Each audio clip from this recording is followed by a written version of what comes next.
Hola, ¿cómo estás? Este video tiene el propósito de que hablemos un poquito sobre los hechos del lenguaje. Vamos a comenzar en breve sobre la distinción de distinguir para después poder hablar un poco y contextualizar cómo fueron los estudios del lenguaje durante el siglo XX y así de hecho entrar y de lleno a lo que son los actos de habla y aquellos actos de habla que nos importan en este video que tienen que ver con las afirmaciones y con los juicios. Muchas veces a mí me escuchás decir la distinción de biodecodificación, la distinción de coaching, la distinción emocional, y no hablamos de la definición de tal cosa, el concepto de, porque detrás de cómo nombro a las cosas tiene un porqué. Y quiero invitarte a que puedas verlo, quiero mostrártelo para que empieces tal vez a usarlo muy de a poquito, que es la distinción de distinguir. ¿Qué vamos a entender por distinguir? ¿Y cuál es la diferencia entre definición, concepto y por qué yo siempre elijo utilizar distinguir? Eh, Todas las cosas que existen en nuestra realidad existen porque las podemos nombrar. Es decir, que si existen en nuestro pensamiento, van a existir en nuestra realidad. Todo aquello que en nuestro pensamiento no existe, en nuestra realidad no existe. Simplemente nuestro cerebro no lo concibe. Voy a contarte un breve cuento. Una vez se me queda el auto en una ruta que yo venía de un pueblito aquí vecino de la ciudad de Santa Fe y empiezo a escuchar un ruido mientras iba manejando, después un poco de humo, eso me asusta un poco y me tiro sobre la banquina y freno. Abro el capot del auto y no encuentro absolutamente más nada que un poco de humo y muchos cables y piezas metálicas y de plástico. Entonces, asustado y no teniendo a nadie que pueda ayudarme, que sepa de mecánica, yo fui a una escuela industrial, pero elegí construcciones, o sea, que las construcciones en ese momento no me servían mucho para ver qué tenía mi auto. Llamo a mi mecánico amigo, le cuento qué había pasado, qué ruido había sentido mientras iba en la ruta, le cuento lo que había sucedido y que por eso decidí detener el auto al costado de la banquina. Él me dijo, debe ser el electroventilador. Se recalentó el electroventilador y dejó de funcionar. Me dice, fíjate si está caliente. A ver, yo fui a la escuela industrial, sé lo que es un electroventilador, tuve termodinámica, pero cuando abrí el capot, lo único que vi, como les conté, fueron piezas y cables metálicos y de plástico. No podía distinguir del trasfondo de las cosas lo que era un electroventilador. Tenía la definición del libro, del manual, me podrían preguntar en este momento qué es un electroventilador, pero yo no tenía pasado por el cuerpo la distinción de electroventilador. Me dijo cómo era, lo encontré, lo toqué y sí, efectivamente estaba la parte eléctrica no funcionando muy bien e hizo que el electroventilador se recaliente. Eso en el auto hizo que largue un poco de humo, me asusté, lo dejé enfriar y después seguí camino para después llevárselo efectivamente al mecánico. ¿Qué quiero mostrarte con este cuento? Que uno puede saber un montón de cosas, puede saber un montón de teorías, un montón de conceptos, un montón de definiciones. Ahora, solo vas a poder distinguirlas en los momentos adecuados del trasfondo de las cosas cuando lo tengas atravesado también por el cuerpo, cuando tengas la experiencia de haber visto, en este caso el electroventilador, de haber tocado, de haber olido, de haber tal vez sentido en el gusto, ahí vas a poder distinguir. ¿Ok?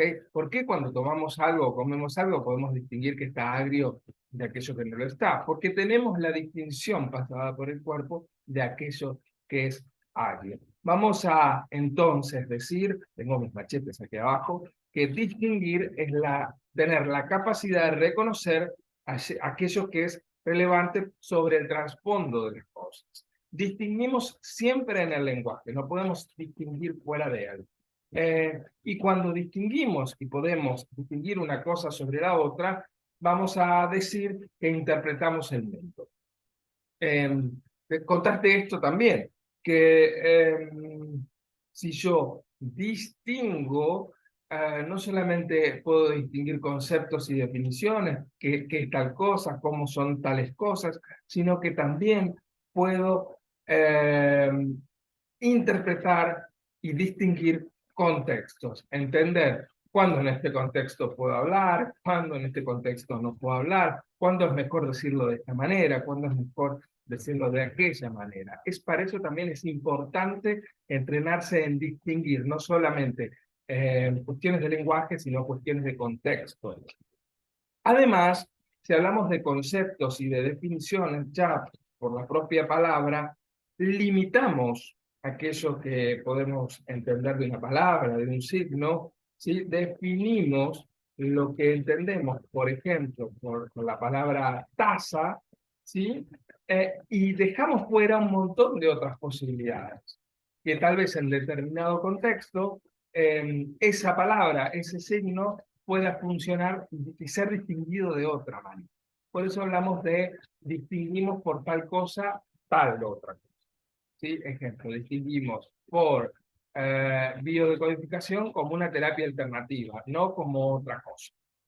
¿Sí? Entonces vamos a empezar y nos vas a escuchar a nosotros hablar mucho sobre distinguimos tal cosa. Sobre la distinción de tal cosa queremos decir tal otra cosa. ¿Se comprende?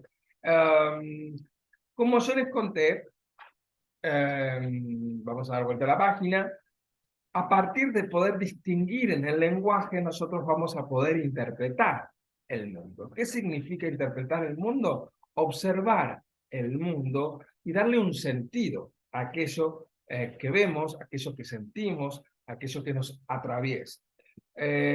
Maturana y Varela, Maturana, un biólogo chileno, Varela también, en sus investigaciones, van a decir que, o mejor dicho, van a llegar a conclusiones de que podemos observar el mundo gracias a tres grandes dimensiones, ¿sí? Que son la deriva histórica, el aspecto biológico y el aspecto cultural. Vamos a empezar por el biológico. Ellos van a decir que todo lo que captemos a través de nuestra biología nos va a permitir conocer el mundo. Todo aquello que no podemos captar a partir de nuestra biología queda afuera de nuestro mundo. Por ejemplo, nosotros podemos escuchar ciertas frecuencias sonoras y otras no. Por ejemplo, el ultrasonido no. Por lo tanto, hay todo un mundo sonoro que no tenemos a la mano como especie de ser humano, porque nuestra biología no nos permite acceder a ese mundo. Por ejemplo, a un roedor o a una ballena sí le permite, porque su biología está diseñada para poder observar, en este caso, escuchar esos sonidos que a nosotros se nos escapan, simplemente porque en nuestro hardware eso no vino. ¿Okay? Por otro lado, existe lo que ellos dicen una deriva histórica. Esto quiere decir que somos seres históricos. Si somos seres históricos es porque lo somos a través del lenguaje, pero eso es para otro video. Entonces, somos seres históricos, venimos con una historia y llegamos a este momento con una historia que efectivamente nos sucedió y que la interpretamos que no sucedió de determinada manera. Y con esa historia y con eso que traemos y a lo largo de nuestros años, también es un factor con el que interpretamos, observamos, oímos el mundo. Y el tercer gran aspecto que ellos van a traer es el cultural. Como seres humanos, somos seres sociales, por lo tanto compartimos con otros nuestra vida. No vamos a entrar en cultura porque para otro video también podemos abordarlo desde diferentes lugares, solo quedarnos con que también observamos y escuchamos el mundo a través de todo aquello que aprendimos, ¿sí? Todo aquello que socialmente y culturalmente aprendimos al estar o al ser, mejor dicho, parte de una sociedad, de una cultura. Entonces, cada vez que nosotros interpretamos el mundo, indefectiblemente y a la vez lo hacemos con estos tres aspectos que son el biológico, la deriva histórica y el aspecto cultural. Siempre median nuestra interpretación del mundo. Y lo hacen siempre, vuelvo a repetir, a partir del lenguaje. Dicho todo esto, y contextualizando desde dónde vamos a hablar, y como a mí siempre me gusta decir, encontrando un lenguaje común para comprendernos, quiero que nos metamos un poquito en los actos de habla, ¿sí? Y específicamente en dos de ellos, porque hay muchos más, pero los que me interesan en este video son las afirmaciones y los juicios. Pero antes, quiero contarte un poquito de historia sobre los estudios del lenguaje en el siglo XX. Hacia finales del siglo XIX, principios del siglo XX, eh, nace una ciencia que es la lingüística. La lingüística es una ciencia que estudia a los signos del lenguaje. Eh, y va a existir un personaje que quienes nos dedicamos a la lingüística llamamos como el papá de la lingüística, que es Ferdinand de Saussure. Ferdinand de Saussure fue un ginebrino que hacia finales del siglo XIX, principios del siglo XX, como el mundo, el auge en el mundo era las ciencias, dice, al lenguaje hay que también poder estudiarlo desde una ciencia que lo avala. Te va a dar cuenta que el lenguaje es algo muy heterogéneo, que es difícil de poder delimitar para ser estudiado, que todo el tiempo se escapa, que encuentra variantes de acuerdo a cada hablante. Por lo tanto, el lenguaje, dice él, no va a poder ser estudiado.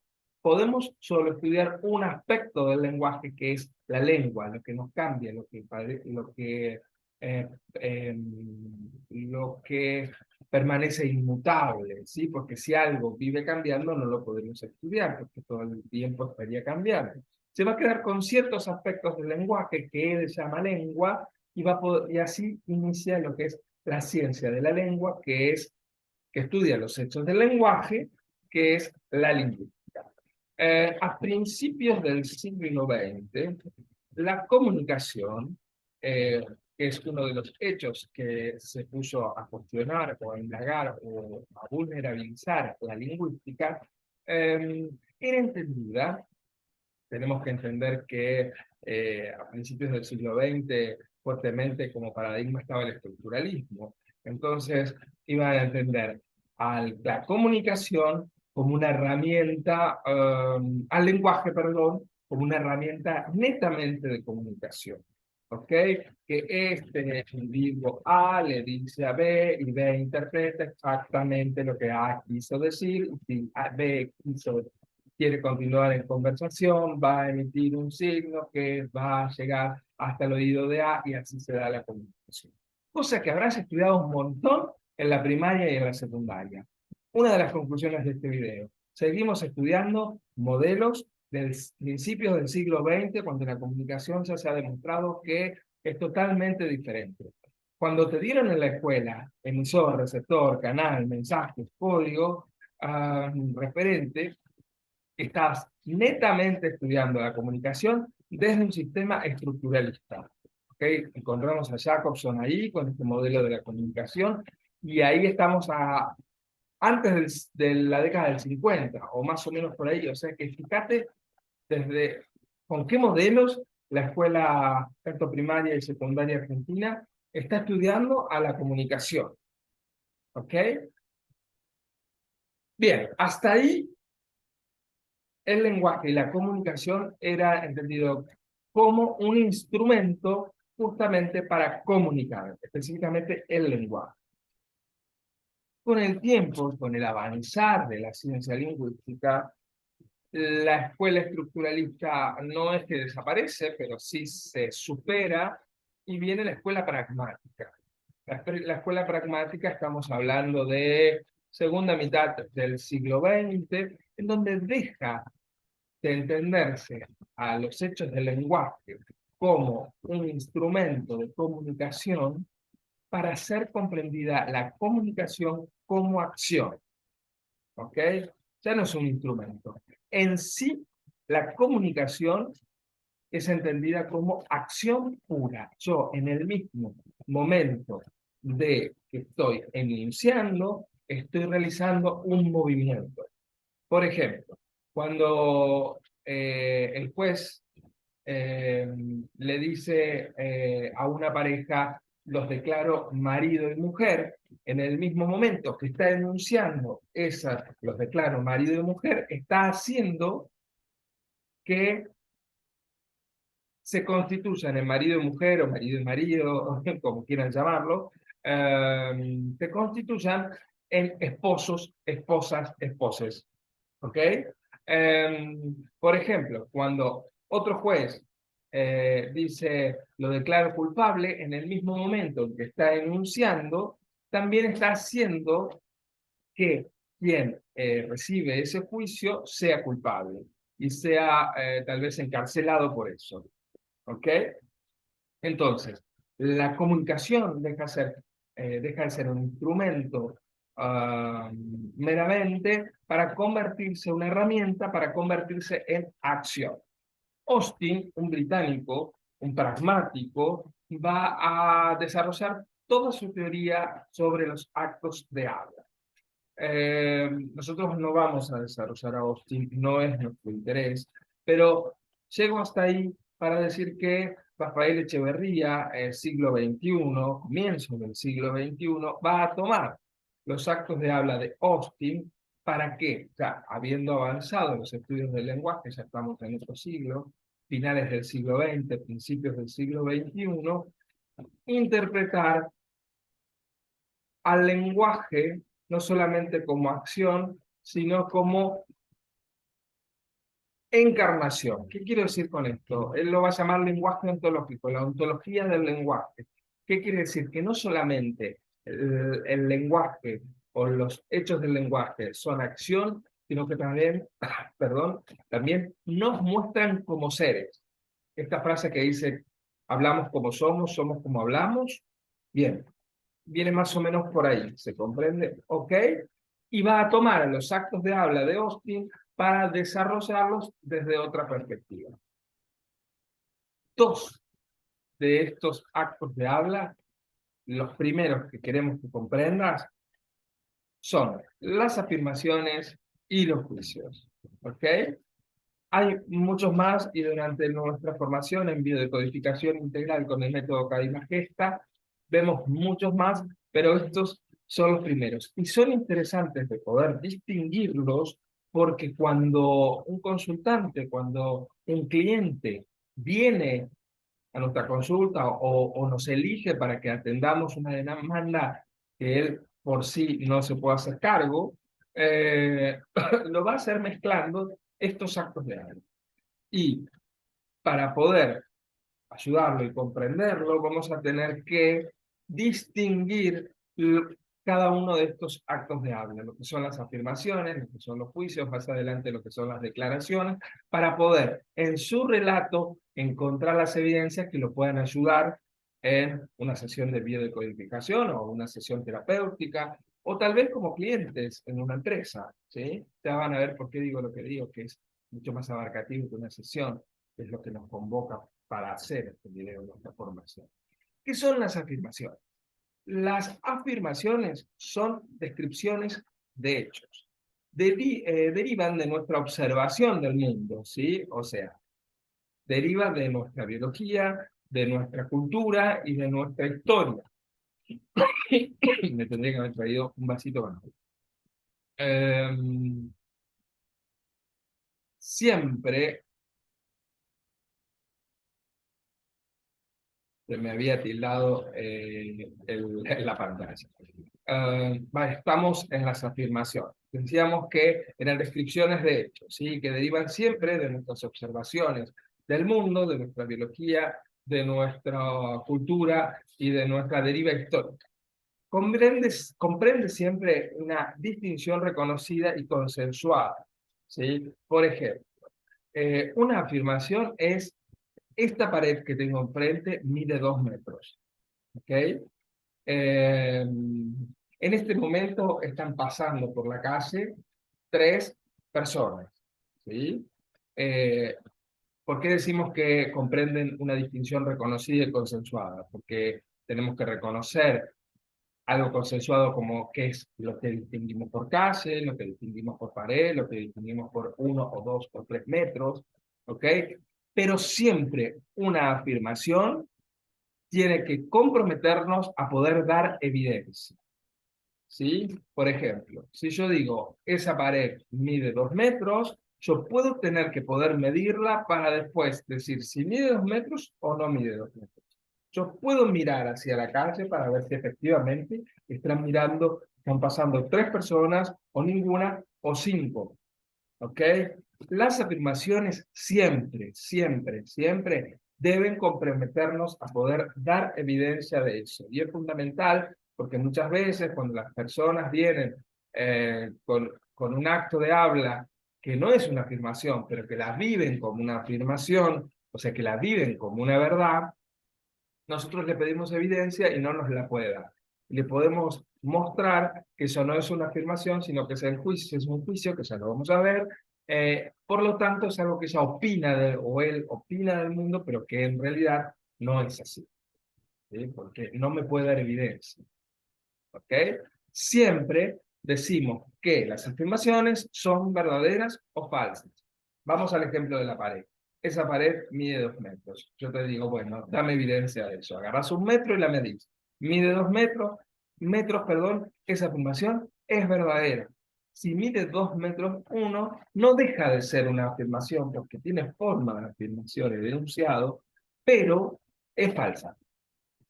Y después hay otro tipo, según diferentes autores, de afirmaciones que son inconclusas, eh, les llaman así porque tienen forma de afirmación, pero no podemos dar evidencia de eso. Ejemplo, en el Paleozoico existían tales animales. ¿Ok? No hay forma de poder, tiene forma de afirmación, pero no podemos dar evidencia por la distancia que tenemos por eso. O tal fecha, el 15 de marzo de 1938 en la ciudad de Santa Fe llovió. Tiene forma de afirmación, pero es inconclusa, no podemos, a no ser que se registre, ¿sí? De esa fecha. Eh, Van a servir además para fundamentar los juicios. Esto lo dejo hasta aquí para después explicar juicios. Eh, entonces, con lo que nos tenemos que quedar es que es una afirmación, es una descripción de hechos, ¿sí? Que derivan de nuestra observación del mundo, de nuestra biología, nuestra historia, nuestra cultura. Siempre está en el margen de lo consensuado y que siempre, siempre, siempre nos comprometen a dar evidencia de aquello que enunciamos como afirmación. Y estas afirmaciones pueden ser verdaderas o falsas. Siempre, me gusta decir a mí, que en una afirmación, en un acto de habla comprendido como una afirmación, el mundo precede a la palabra. ¿Esto qué quiere decir? Que el mundo está y lo único que yo hago es observarlo, pero no lo puedo modificar.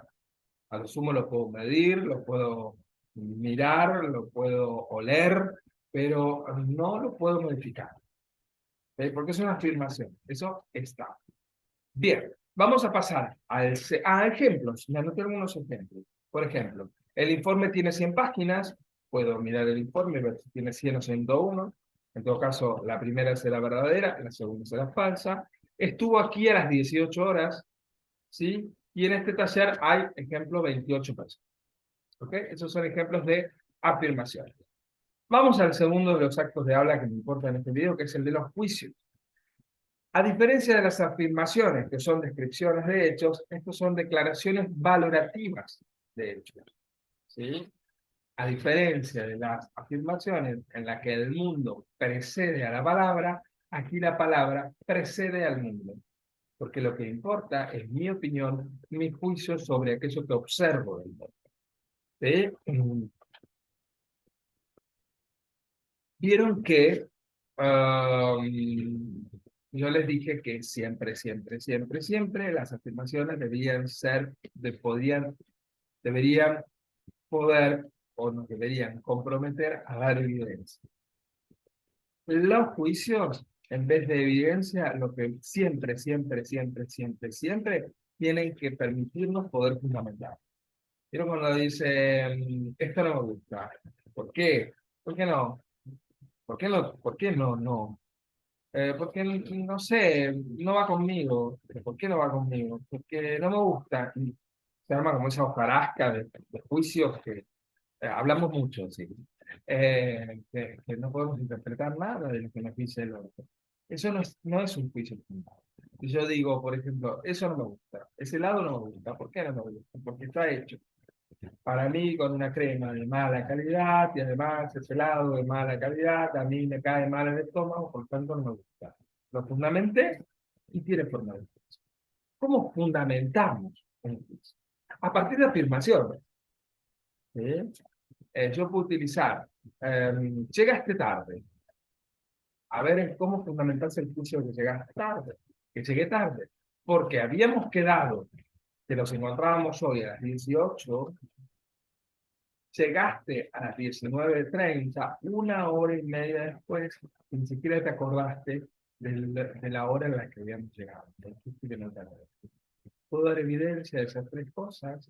Por lo tanto, ejemplo, puedo tener la opinión de que llegaste tarde o que no quiero trabajar más con vos.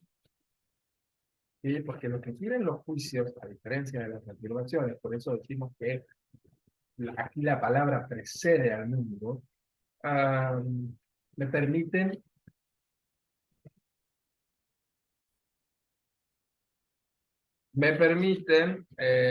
tomar acción, me permiten a mí elegir qué quiero hacer, cómo lo quiero hacer, me permiten crear futuro, los juicios, las afirmaciones.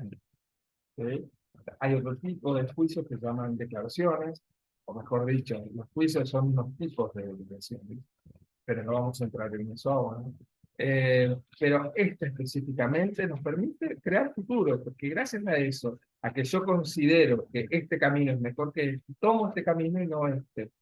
La cuestión es poder fundamentarlo. Entonces, ¿cómo lo fundamentamos? Con afirmaciones, ¿sí? Atendiendo a aquellos que quiero cuidar, por lo que tomo, por lo que emito determinado juicio. Yo quiero cuidar de mí la tranquilidad. Por lo tanto, tomo este camino y no tomo este camino. Y otra cosa que es fundamental son que lo podemos fundamentar, es un juego de palabras, con los estándares. ¿Qué son los estándares? Son hechos de referencia con los que comparan, ¿sí? Que nos permiten coordinar acciones. Por ejemplo, cuando dicen, eh, esa silla es alta.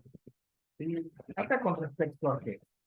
Siempre que emitimos un juicio hay de fondo una comparación. ¿Sí? Esa chica es porque la estoy comparando con algún estándar que yo tengo de belleza.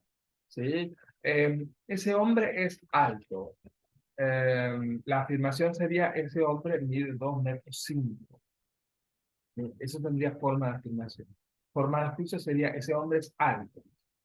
Depende para qué estándar. ¿Okay? Para la Argentina, promedio, esa persona puede ser reconocida como una persona alta. Pero si lo ponemos entre eh, jugadores de básquet de la NBA, esa persona que mide 2,5 metros puede ser base o incluso más baja que la media. ¿Ok?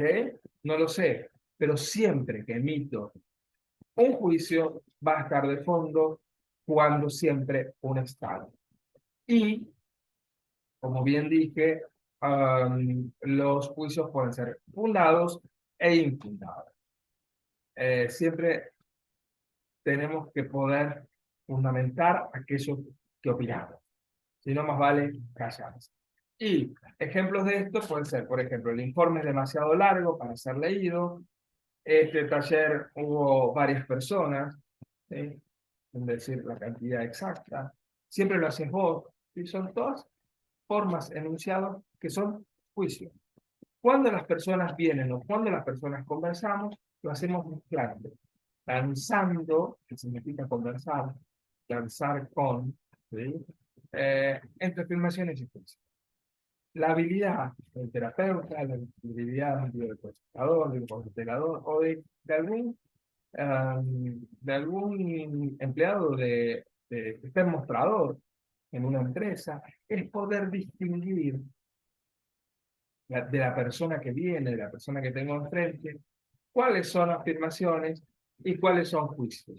En principio, porque como les dije, hay muchos otros actos de habla que no vamos a ver en este video. Espero que se haya comprendido. Cualquier cosa, cualquier duda, me escribís aquí abajo y lo conversamos, y en lo que te pueda ayudar, te ayudo. Recordá, afirmaciones: el mundo precede a la palabra. Juicios: la palabra precede al mundo. Nos vemos en un próximo video. Chao.